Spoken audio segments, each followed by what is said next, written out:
आत्मज्ञान ही परमात्मा का ज्ञान है। प्रत्येक व्यक्ति शरीर नहीं आत्मा है, इसीलिए परमात्मा भी वही है। इसी कारण आत्मज्ञान होने पर वह अहम ब्रह्मास्मि कह सकता है। किंतु यदि उसका अहंकार शेष है तो वह ऐसा नहीं कह सकता। अहंकार के कारण ही वह जीवात्मा और ईश्वर में भेद देखता है, उसे द्वैत ही दिखाई देता है। तब वह ईश्वर पुत्र कहता है।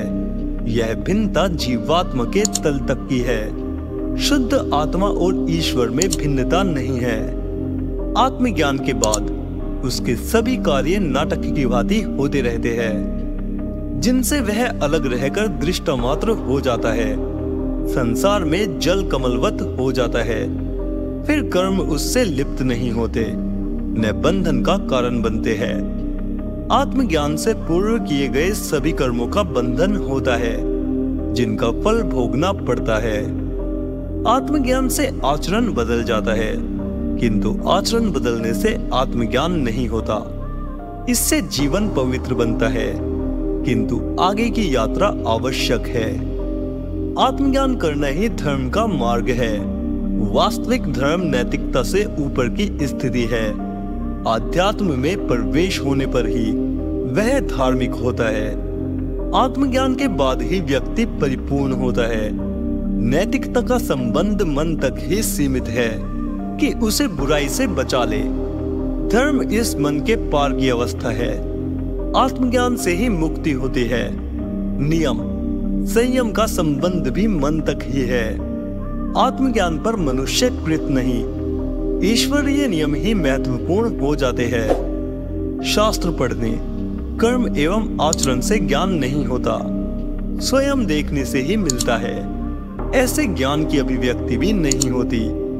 आत्मा के ऊपर जमी धूलि को छाड़े बिना आत्म अनुभव संभव नहीं। आत्मज्ञान में मृत्यु का अनुरूप होता है, तभी अमृत की उपलब्धि होती है। मृत्यु से ही नवजीवन मिलता है। पुराने को ढोते रहने से नया नहीं मिल सकता। नए के लिए पुराने का त्याग आवश्यक है। नया मकान बनाने में पुराने को गिराना आवश्यक है। पुराने खंडर पर नया भवन निर्मित नहीं हो सकता। आत्मानुभूति के समय वह स्वयं को शरीर से भिन्न देख लेता है। तभी उसको प्रतीति होती है कि मैं शरीर नहीं आत्मा हूँ। तभी उसे अमृत तत्व का अनुभव होता है। धर्म चेतना से जुड़ा हुआ शास्त्र है। दर्शन की यहाँ गति नहीं है। फिलॉसफी जानने वाला धर्म को उपलब्ध नहीं हो सकता। मनुष्य शरीर नहीं आत्मा ही है। आत्मा ही उसका वास्तविक स्वरूप वह आत्मा है। आत्मा निर्वस्त्र है, शुद्ध है। इस पर जो आवरण है वे मनुष्य ने ओढ़ रखे हैं, जिससे उसे आत्मा का पता नहीं चलता। ये आवरण भी झूठे हैं, मिथ्या है, इसीलिए इन्हें माया कहा है। ये सभी भ्रम वह अज्ञान के कारण है, जो ज्ञान से ही हटेंगे। अन्य कोई उपाय नहीं है। अपने वास्तविक स्वरूप को पहचान लेना ही मुक्ति है। जब तक ब्रह्म और आत्मा की एकता का बोध नहीं हो जाता, तब तक 100 कल्पों में भी मुक्ति नहीं हो सकती।